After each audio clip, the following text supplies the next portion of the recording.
Israel Iran మధ్య యుద్ధం కొనసాగుతూనే ఉంది. ఇరు దేశాల మధ్య కాల్పుల విరమణ ఒప్పందం కుదిరిందంటూ అమెరికా అధ్యక్షుడు ట్రంప్ ప్రకటించి గంటలు గడవక ముందే మళ్లీ మిసైల్ దాడులు మొదలయ్యాయి. దాంతో ఇరు దేశాల తీరుపై ట్రంప్ ఆగ్రహం వ్యక్తం చేశారు. ఇజ్రాయెల్ ఇరాన్ మధ్య దాడులు కొనసాగించడాన్ని తప్పుపట్టారు.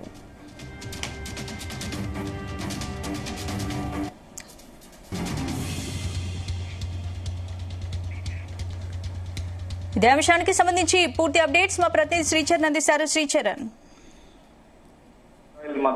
మధ్య యుద్ధం మళ్లీ మొదటికి వచ్చింది. రెండు దేశాల మధ్య కాల్పుల విరమణ అమల్లోకి వచ్చిందని అమెరికా అధ్యక్షుడు డొనాల్డ్ ట్రంప్ ప్రకటన చేసిన గంటలోపే సీన్ రివర్స్ అయ్యిందని చెప్పాలి. ఇరాన్ ఇజ్రాయెల్ ఇరు దేశాలు కాల్పుల విరమణకు అంగీకరించిన కాసేపటికే మళ్లీ కాల్పులకు సై అంటూ దిగడము, ఆ రకంగా ప్రకటనలు చేయడం కూడా కలకలం రేపుతోంది. ప్రపంచవ్యాప్తంగా కాల్పుల విరమణ ఒప్పందం అనంతరం ఇరాన్ మరోసారి కూడా దాడులకు దిగింది. ఈ రోజు ఉదయం కూడా చూసాము, భారతదేశ కాలమానం ప్రకారము ఇజ్రాయెల్లోని పలు ప్రదేశాల్లో కూడా భీకర దాడులకి బాలిస్టిక్ మిసైళ్లతోని ఇరాన్ ఇజ్రాయెల్ పైన దాడికి పాల్పడిన విషయం తెలిసిందే.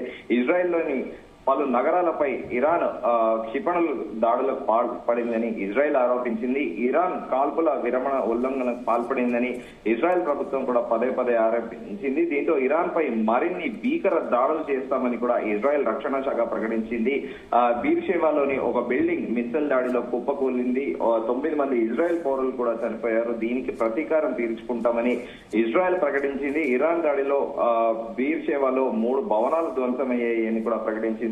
దీంతో ఇజ్రాయెల్ లో హై అలర్ట్ ప్రకటించారు. ప్రజలు బంకర్ లోకి వెళ్లాలని సూచించారు. అయితే ఇరాన్ అధికార మార్పిడి జరిగే వరకు దాడులు చేస్తామని మాత్రం ఇజ్రాయెల్ ప్రకటించింది. ఇరాన్ కాల్పుల విరమణ ఉల్లంఘించిందని ఇరాన్ పై భీకర దాడులు చేయాలని ఐడిఎఫ్ కు ఆదేశాలు ఇవ్వడం కూడా సంచలనాత్మకంగా మారింది.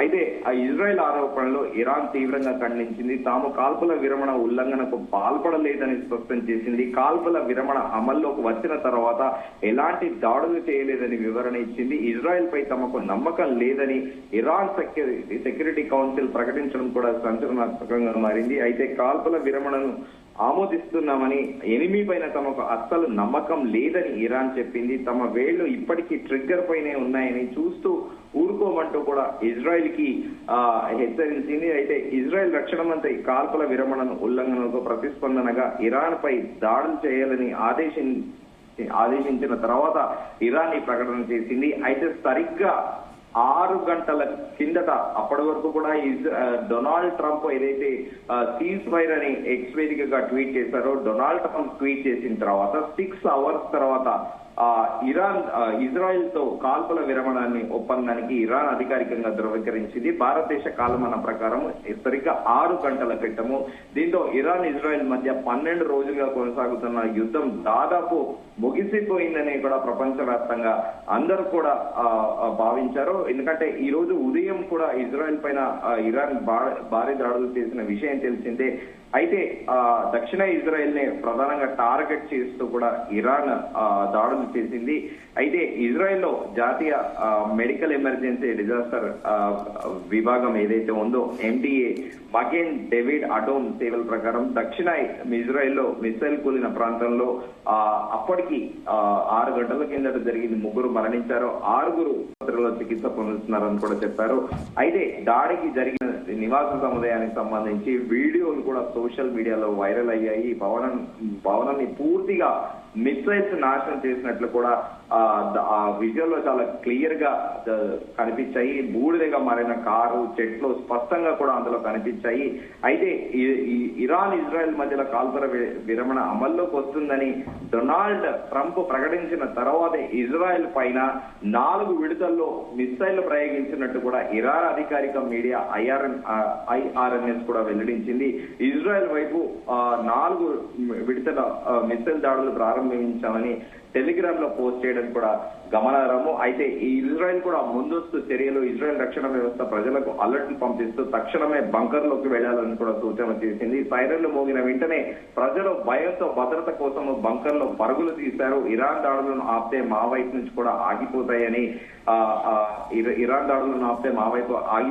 కూడా ఇజ్రాయెల్ ప్రకటించింది. అయితే దీనికి సిమిలర్ గా ఇరాన్ కూడా విదేశాంగ మంత్రి కూడా ఇదే ప్రకటన చేశారు. అయితే ఇజ్రాయెల్ ప్రభుత్వ అధికారికంగా కాల్పుల విరమణ అంగీకరించినట్లు ఎలాంటి ప్రకటన చేయకపోవడం కూడా గమనార్హము. అంతకుముందు ఖతార్ లో అమెరికా సైనిక స్థావరం అల్ ఉదైద్ పైన ఇరాన్ 6 క్షిపణులకు ప్రయోగించిన విషయం తెలిసిందే. ఈ దాడులతో పశ్చిమాసియాలో కువైట్, బహ్రెయిన్, ఖతార్, యుఏఈలు తమ గగనతలాన్ని కూడా మూసివేసిన విషయం తెలిసిందే. దీంతో ఆ ప్రాంతం మీదుగా ప్రయాణించే విమానాలను కూడా ఎయిర్ ఇండియా రద్దు చేసిన విషయం తెలిసిందే. అయితే ఇప్పుడు ప్రస్తుతము డొనాల్డ్ ట్రంప్ మాటలను కూడా ఇరాన్ లెక్క చేయట్లేదని చాలా స్పష్టంగా చాలా క్లియర్ గా అర్థమవుతోంది. దీని కారణం అంటే మొదటి నుంచి కూడా అందరూ భావిస్తున్నారు ఎనియో ఇజ్రాయెల్ కి అమెరికా సపోర్ట్ ఉంది, కానీ ఇరాన్ కి ఎవరు మద్దతు ఇస్తారో అనేది కూడా ప్రపంచవ్యాప్తంగా చర్చ జరిగింది. అయితే రష్యా పెద్దలా ముందుకొచ్చి, ఎందుకంటే రష్యా మొదటి నుంచి కూడా ఇరాన్ కి క్లోజ్ ఎలీగానే ఉంది. అయితే ఇప్పుడు రష్యా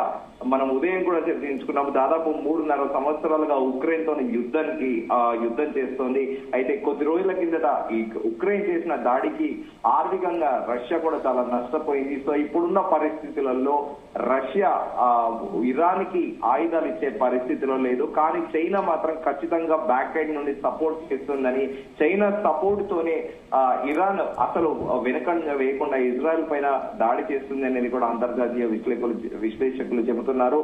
అయితే ఇరాన్ కూడా ఎవరు ఊహించని విధంగా ఇంటర్ కాంటినెంటల్ బాలిస్టిక్ మిసైల్ కూడా ప్రత్యేకంగా ఇజ్రాయెల్ గురించే కూడా రూపొందించుకుందని, దాంతో ఐరన్ డోమ్ ఏదైతే ఉందో ఆ ఐరన్ డోమ్ కూడా ఈ బాలిస్టిక్ మిసైల్ అని ఇంటర్సెప్ట్ చేయలేకపోతుంది అనేది కూడా ఇజ్రాయెల్ అధికారులు గుర్తించారు. అయితే ఈ ఐరన్ డోమ్ యావరేజ్ గా ఒక్కసారి ఇంటర్సెప్ట్ చేయాలి, ఒక మిసైల్ వస్తే ఆ మిసైల్ ని తిప్పి కొట్టాలి అంటే దాదాపు 22,000 అమెరికన్ డాలర్ల రూపాయలు ఖర్చు అవుతోందని. సో ప్రస్తుతము ఇజ్రాయెల్ దగ్గర ఇలాగే యుద్ధం కొనసాగితే మరో 12 రోజులకు సరిపడా ఐరన్ డోమ్ కి సంబంధించిన ఇంటర్సెప్ట్ చేసే మిసైల్ కానీ, అలాగే ఓవరాల్ గా అమ్యునేషన్స్ కూడా యుద్ధానికి సరిపడా కేవలం 12 రోజుల పాటే ఇజ్రాయెల్ దగ్గర ఉన్నాయని కూడా ఒక ప్రముఖ అంతర్జాతీయ మీడియా కథనాలు కూడా ప్రచురించింది. అయితే ఎనియో ఇజ్రాయెల్ కి ఒకవేళ ఆయుధాల సరఫరా తక్కువైనా కూడా అమెరికా ఇలాగో హెల్ప్ చేస్తూనే ఉంటుంది.